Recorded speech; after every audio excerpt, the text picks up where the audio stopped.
दुसऱ्या दिवशी साधारण पहाटे 5च्या सुमारास सच्चिदानंद काशीनाथच्या घराबाहेर होते. हॅलो, विनोदने झोपेमध्ये कॉल उचलला. विनोद, मी बोलतो आहे, गेटपाशी ये, सच्चिदानंद म्हणाले. आवाज ऐकताच विनोदची झोप उडाली आणि लगबगीने तो खाली आला आणि त्याने गेट उघडला. सफेद रंगाच्या एका गाडीने बंगल्यात प्रवेश केला. गाडीचा आवाज ऐकून अनुराधा आणि काशीनाथ दोघे पण जागे झाले होते. गाडीतून सच्चिदानंद बाहेर आले. त्यांनी स्वतः मुंबई ते फलटण असा प्रवास एकट्याने गाडी चालवून आले, तरी त्यांच्या चेहऱ्यावर कुठेही थकवा किंवा झोप दिसत नव्हती. सच्चिदानंद प्रसन्न चेहऱ्याने आत आले. त्यांनी सफेद शर्ट आणि सफेद विजार घातली होती. त्यांच्या चेहऱ्यावर तेज लपत नव्हते. नमस्कार ताई, सच्चिदानंद अनुला पाहून म्हणाले. नमस्कार, मी सच्चिदानंद. मला माहीत आहे तुम्हाला वाटले असेल मी कोणी बाबा असेन. सफेद केस, सफेद दाढी, भगवी कपनी, पण नाही, मी कोणी मोठा सत्पुरुष नाही. मी तर अत्यंत सामान्य माणूस आहे, तुमच्यासारखा. माझ्या गुरूंनी जे ज्ञान दिले आहे त्याच्या शिकवणीनुसार मी लोकांच्या मदतीसाठी वापरतो, एवढंच, काशीनाथला सच्चिदानंद म्हणाले. आणि माझ्या मनातले विचार यांनी कसे ओळखले ह्याने आश्चर्यचकित होऊन काशीनाथ त्याच्याकडे पाहत होते. खरंच तुम्ही आलात आणि आमची सर्व चिंता दूर झाली. आता माझी नेत्रा मला परत मिळणार. अनुराधा आपल्या डोळ्यात आलेले अश्रू पुसत म्हणाल्या. मला नेत्रा कोणत्या रूममध्ये आहे ते सांगा आणि तुम्ही सर्व बाहेर थांबा. सच्चिदानंद म्हणाले. हो, या मी दाखवते. बोलून अनु पुढे निघाली आणि तिच्या मागे सच्चिदानंद होते. ते सर्व एका खोलीजवळ थांबले. सच्चिदानंद, ही खोली आहे नेत्राची. अनुने खुनेने खोली दाखवली. ठीक आहे, मी आत जातो आहे. अगदी काही झाले तरी सुद्धा आतमध्ये कोणी येऊ नका. माझ्यावर विश्वास ठेवा. आपल्याकडे फक्त आज आणि उद्याचा दिवस आहे. मी आत जातो आणि जोपर्यंत मी बाहेर येत नाही कोणीही आत येऊ नका. काशीनाथकडे पाहून सच्चिदानंद म्हणाले. ठीक आहे, आम्ही नाही येणार, पण तुम्ही काही पण करा आणि माझ्या नेत्राला या सर्वातून मुक्त करा. अनु रडत म्हणाली. ताई, तुम्ही काळजी करू नका. मी तुम्हाला तुमची नेत्रा पहिल्यासारखी देतो, फक्त विश्वास ठेवा. बोलून सच्चिदानंद आत गेले आणि त्यांनी दरवाजा बंद केला. खोलीमध्ये नेत्रा शांत झोपली होती. जसे सच्चिदानंद आत आले आणि तिला त्याची चाहूल लागली, ती विचित्र पद्धतीने हसत उठून बसली. कोण रे तू आणि इकडे कशाला आला आहेस? परत जा, नाहीतर तुझे पण मरण नक्की, समजले का? नेत्रा आपल्या बसाड्या आवाजात म्हणाली. तिच्या ह्या वाक्यावर सच्चिदानंद फक्त हसले आणि म्हणाले. मरण कोणाचे आले आहे किंवा मरून अजून या जगाचा मोह कोणाला सुटला नाही ते समजले. आता बोलून त्यांनी एक मंत्र म्हणायला सुरुवात केली. ओम ह्रीं क्लीम. तुला काय वाटले हे असे मंत्र म्हणले की मला त्रास होईल? अरे जा, मला काही फरक नाही पडत. मी नाही घाबरत तुझ्या या मंत्रांना, हसत हसत नेत्रा म्हणाली. सच्चिदानंद यांनी तिच्या बोलण्याकडे लक्ष दिले नाही आणि मंत्र सुरूच ठेवले. काही वेळाने नेत्राला त्या मंत्रांचा त्रास होऊ लागला. ती जोरजोरात ओरडू लागली. हे बंद कर, बंद कर, सांगितलं ना तुला, समजत नाही का? नेत्रा आपल्या भसाड्या आवाजात बोलू लागली, पण सच्चिदानंदने आपले मंत्रपठण सुरूच ठेवले. नेत्राने आपल्या कानावर हात ठेवून ओरडू लागली. तिचा आवाज बाहेरपर्यंत येत होता. आई, आई, मला वाचव, हा माझा जीव घेतो आहे. आई, लवकर ये, बाबा मला वाचवा. ताईसाहेब, मला वाटते हा बाबा आपल्या नेत्राला खूप त्रास देतो आहे. पहा ना, कसे गुरासारखी ओरडत आहे आपली नेत्रा. हा आतमध्ये तिच्यासोबत काही वाईट काम तर करत नसेल ना? मला वाटते तुम्ही एकदा जाऊन पाहावे. साहेब, तुम्ही तरी पहा, कशी गुरासारखी ओरडत आहे पोर. तिला मदत हवी आहे, राधाक्का काळजीच्या स्वरात म्हणाली. राधाक्काचे बोलणे खरे मानून काशीनाथ आत जाण्यासाठी पुढे आले. तसे विनोदने त्याचा हात पकडला. सर, तुम्ही आत जाऊ नका, आत विधी सुरू आहे, विनोद म्हणाला. अरे पण ती किती ओरडत आहे. आत नक्की काय सुरू आहे समजले तर पाहिजे. माझी लेक एवढी का ओरडत आहे? काशीनाथ यांनी शंका उपस्थित केली. हे पहा, जी ओरडत आहे ती नेत्रा नाही आहे. ती नेत्रामध्ये असलेली एक वाईट शक्ती आहे, जी ह्या विधीमध्ये विघ्न पडावे म्हणून हे सर्व करत आहे. तुम्ही तो विधी पाहू शकला नसता, किंवा तुम्ही मध्ये असे काहीतरी केले असते ज्याने विधीमध्ये विघ्न उत्पन्न झाले असते, म्हणून सच्चिदानंद यांनी आपल्याला बाहेर उभे केले आहे. विनोद समजावत म्हणाला. काशीनाथला विनोदचे म्हणणे पटले आणि ते शांतपणे आतून येणारे आवाज ऐकत होते. शेवटचा मंत्र सुरू असताना नेत्रा बेशुद्ध पडली. मंत्र पूर्ण करून सच्चिदानंद यांनी नेत्राच्या कपाळावर उदी लावली आणि अचानक तिच्या बोटात असलेली अंगठी चमकू लागली. नेत्रा आता बेशुद्ध होती, म्हणून सच्चिदानंद यांनी ती अंगठी तिच्या बोटातून काढली आणि दार उघडले. तसे काशीनाथ आणि अनुराधा प्रश्नार्थक नजरेने सच्चिदानंद यांच्याकडे पाहू लागले. आपले अर्धे काम झाले आहे, सच्चिदानंद म्हणाले. म्हणजे नेत्रा ठीक आहे ना, काशीनाथ यांनी विचारले. आणि अनु आत जाऊन पाहू लागली तर नेत्रा बेशुद्ध होऊन बेडवर होती. तिच्या अंगावर उदी होती. म्हणजे मी आता एक प्रयोग केला, तो प्रयोग यशस्वी झाला. मला ही करणी कुठून आली आहे ते समजली आहे, सच्चिदानंद शांत स्वरात म्हणाले. सर्वांच्या चेहऱ्यावर प्रश्नचिन्ह होते. सच्चिदानंद काय बोलले कोणाला समजले नव्हते. काळजी करू नका, मी समजावतो तुम्हाला, चला, म्हणून सच्चिदानंद पुढे आले आणि बाकी त्याच्या मागे येऊ लागले. सच्चिदानंद आणि सर्वांना अनुने गरम चहा दिला आणि सर्व ते काय सांगत आहे याकडे कान लावून ऐकू लागले. मी आतमध्ये एक विधी केला. हा विधी जेव्हा तुम्हाला माहीत असते की करणी झाली आहे तेव्हाच केला जातो. करणी करण्यासाठी ज्याच्यावर करणी करायची आहे त्याचे कपडे, केस, नख किंवा तो वापरत असलेली कोणतीही वस्तूची गरज असते. करणी प्रक्रिया झाल्यावर तिला ज्याच्यावर करणी केली आहे त्या माणसापर्यंत पोहोचावे लागते आणि त्यासाठी एक साधन लागते. नेत्राच्या बाबतीमध्ये ते साधन ही अंगठी ठरली आहे, कारण या विधीमध्ये ज्यामधून ती करणी घरात आणली गेली आहे ती वस्तू चमकू लागते आणि इकडे नेत्राच्या हातातील ही अंगठी चमकू लागली होती. तुम्ही कोणी या अंगठीला ओळखते का? बोलून सच्चिदानंद यांनी ती अंगठी काशीनाथच्या हातात दिली. बाजूने सोन्याच्या कडा आणि आतमध्ये एक छोटा हिरा अशी एकदम साधी दिसणारी ती अंगठी काशीनाथ यांनी निरखून पाहिली.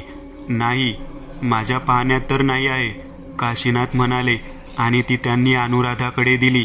अनुराधाने ती अंगठी निरखून पाहिली आणि ती अंगठी कोणाची असेल याचा अंदाज तिला आला होता. राधाका जरा बाहेर या. अनुराधाने राधाकाला बाहेर बोलावले.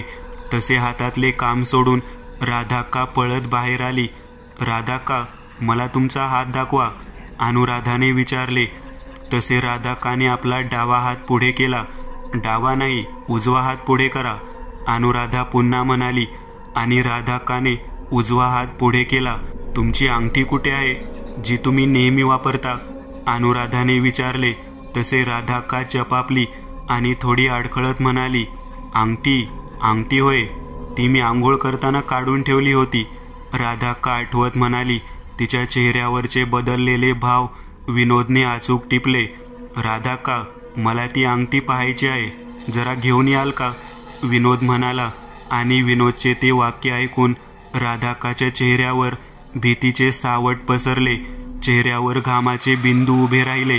ही गोष्ट विनोदच्या नजरेतून सुटली नाही, पण आता काही पर्याय नाही हे पाहून राधाका म्हणाली, हो आणते, म्हणून ती तिच्या खोलीमध्ये गेली आणि साधारण 5 मिनिटांनी पुन्हा बाहेर आली.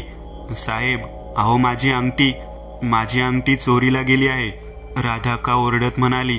नक्की चोरीला गेली की अजून काही कारण आहे? हे पहा, काही असेल खरे सांगा, विनोद संशयाने म्हणाला.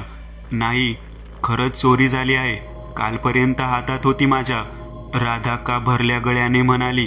राधाका, तुमची अंगठी ही तर नाही? बोलून विनोदने तिच्या समोर एक अंगठी धरली. हो, हीच आहे. तुम्हाला कुठे सापडली? राधाकाने पुढे येत विचारले. ही तीच अंगठी आहे जिच्यावर करणी करून ती नेत्राला घातली होती, विनोद म्हणाला. म्हणजे तुम्हाला काय म्हणायचंय? मी नेत्रावर करणी केली, राधाका चिडून म्हणाली. मग खरे काय? तुमची अंगठी नेत्राच्या हातात कशी आली? विनोदने पुन्हा विचारले. ते काही मला माहीत नाही. बाईसाहेब, तुम्ही तर सांगा ना, मी कशाला असे करू? नेत्रा तर मला लेकीसारखी आहे, लहानाचे मोठे केले मी तिला, आणि मी तिच्यासोबत असे का करू? साहेब, मला कोणीतरी फसवत आहे ह्यामध्ये, राधाका रडत म्हणाली. ठीक ठीक आहे, तर पोलीस येतील आणि चौकशी करतील तेव्हा त्यांना हेच सांगा, कारण आमच्याकडे तसे पुरावे आहेत. विनोद म्हणाला, नाही, पोलिसांना बोलावू नका, मी खरे सांगते सर्व. राधाक्का म्हणाली, राधाक्का, तू हे सर्व केले? माझा तर विश्वास बसत नाही आहे. का केले असे? सांग. एवढा विश्वास ठेवला तुझ्यावर नेत्राने. तुला स्वतःची आई समजत होती आणि तू असे केले तिच्यासोबत. अनुने रडत राधाक्काला विचारले, का केले? ऐकायचे आहे ना? ह्याला कारण आहे हे काशीनाथ साहेब. राधाक्का चिडून म्हणाली, काय? राधाक्का, तू शुद्धीवर तर आहेस ना? कोणावर आरोप करते आहेस माहीत आहे ना? अनुराधा चिडून म्हणाली, हो, मी शुद्धीवर आहे आणि मला माहीत आहे मी कोणावर आरोप करत आहे आणि ह्याचे कारनामे ऐकले तर तुम्ही पण ह्याचा तिरस्कार कराल. राधाक्का म्हणाली आणि सांगू लागली, साधारण वर्षभरापूर्वी माझ्या पुतणीला मी गावावरून घेऊन आले होते, आठवत असेल तुम्हाला? राधाक्काने अनुराधाकडे पाहून विचारले, हो, माहीत आहे. काजल नाव तिचे. नेत्राच्या वयाची होती.